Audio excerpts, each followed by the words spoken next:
All movement requires energy. Force is the way we exert energy through a movement. We can produce a small amount of force at a very fast speed, creating movement that is soft and sudden. We can produce a small amount of force at a slow speed, creating movement that is soft and sustained. We can produce a large amount of force at a slow speed, creating movement that is strong and sustained, or a large amount of force at a fast speed to create strong and sudden movements. Use imagery to explore these ideas. Okay, I want you to imagine you've got little flies on you. I want you to flick the flies off. Flick them off. Just a light flick. Flick the flies off. And now you've got water on you. Just gently, I want you to shake the water off. Just little gentle shakes. Just gentle. Just little water droplets. Now I want you to imagine you're a drop of water and I want you to drop out of the tap. And drop out of the tap. And you drop out of the tap. And you drop out of the tap. And now you're going to put out the fire just very gently with your hands. Put out the fire, just gently. Put out the fire. Okay, now we're going to go ice skating. Put on your new ice skates and do all kinds of interesting shapes all over the ice. Nice and smooth. Skate all over the ice.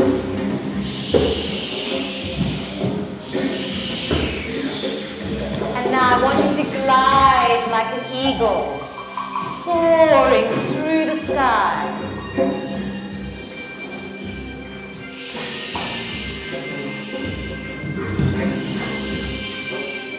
And you can swoop down and up again. And swoop down and up again. And swoop down. Pull the big boat up the beach. Come on, pull. Grab the rope and pull it up the beach. It's heavy. I want to see how heavy it is. Pull it up the beach any way that you can. Try different ways of pulling it up the beach. It's really heavy. Now you're going to push the piano up the stairs. Push it. Oh, it's heavy. Maybe you have to sometimes push it this way. Or maybe this way. Push. Push. Maybe you have to use your leg. Push. There's a helicopter in the sky and they're dropping 100 notes. Grab! Grab! Grab! Grab the notes! Okay, now chop some firewood. I want you to chop the firewood. Chop. And chop. After exploring a few images, take some time to reflect and ask the learners how different movements feel, what their bodies have to do to create more or less force, and which movements they enjoy doing. This activity can also be extended by combining movements requiring different kinds of force into a dynamic action sequence.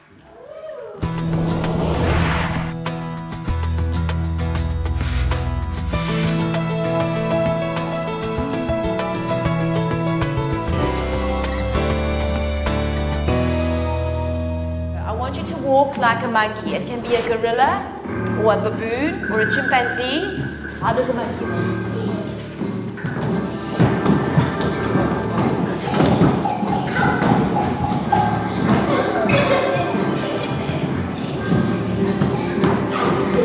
And now I want you to imagine that you are a lion. Sometimes animals are easier to mimic than humans. Use this as a way of exploring the movements of other types of beings before trying to enact human characters. Be sure that the learners are familiar with the animals you choose, and that you have a wide choice of animals who move in very different ways. This exercise can be the basis of developing animal characters from a story that will be eventually acted out. Snake slithering through the grass. And what about little Bookie? How does a Bookie run? How does a Bookie run? Run all over the room like a springbok. And freeze. I'm not going to tell you what animal to be. I want you to choose your own animal. And now while the music's playing, I want you to walk around the room like the animal that you are.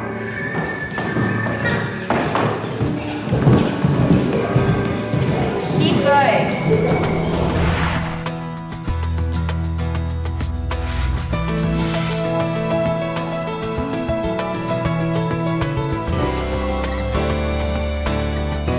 Every morning, what do you do? For instance, I eat a rusk every morning with my coffee, for instance. What do you do every morning? You brush your teeth and you wash your face. That's a movement. What do you do every morning? You eat your porridge and you brush your teeth. You brush your hair. We all brush our hair. You put on your shoes. Okay, so let's all brush our teeth. How do you brush your teeth? What do you do when you brush your teeth? Think about all those movements. You brush your back teeth. And in front. And your tongue. Dance often borrows movements from everyday life. And then what do you do? Select movements from the learner's own lives that they will be familiar with. At first, they will perform them as they really are, but then they must start to exaggerate and abstract the movements. Let's take the toothbrushing one. Brush your teeth. Just find one movement. So either brush back or brush in front. Now make it 100 times bigger than you really do it. So choose one and keep doing it over and over again. Okay, so now that's your toothbrushing movement. So everybody's going to do it in 4, 3, 2, 1. And okay, there's your teeth brushing movement. Let's do the washing face movement. Let's see. We had the tap, that's one movement. Now make that very big. Turning on the tap. Turning on the tap. And what about the splashing your face? Now make it much bigger.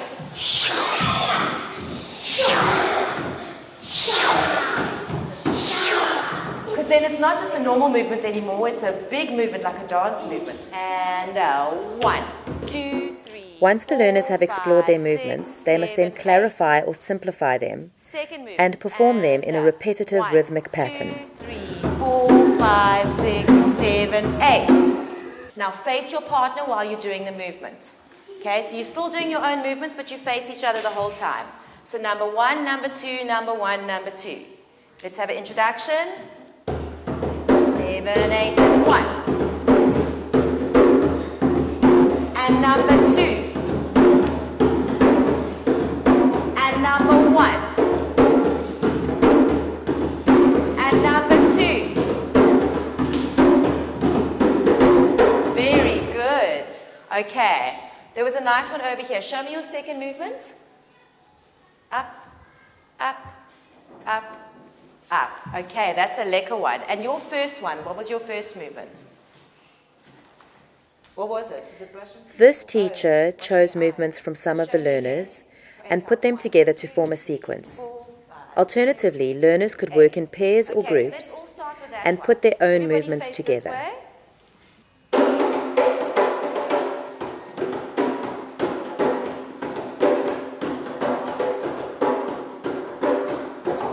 Earrings.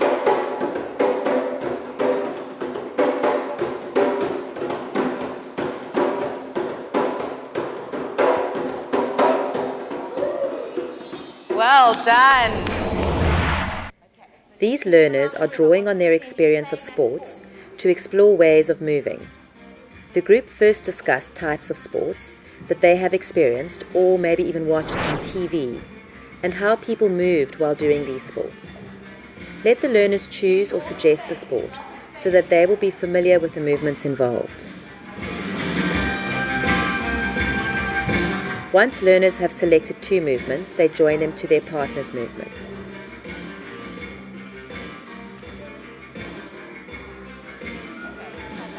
While they work, the teacher moves around between the groups, assisting with the structure, musicality, and clarity of their compositions.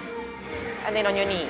So maybe let's make it bigger, like 1, 2, 3, 4. Make it much bigger, yeah? And then which direction are you facing? Okay, try that again.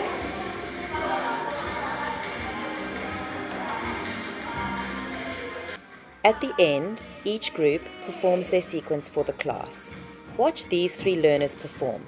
Their composition may not yet look like a dance, but they have achieved the desired outcomes for this activity. They worked cooperatively, explored and selected movements, and joined them together to create a sequence.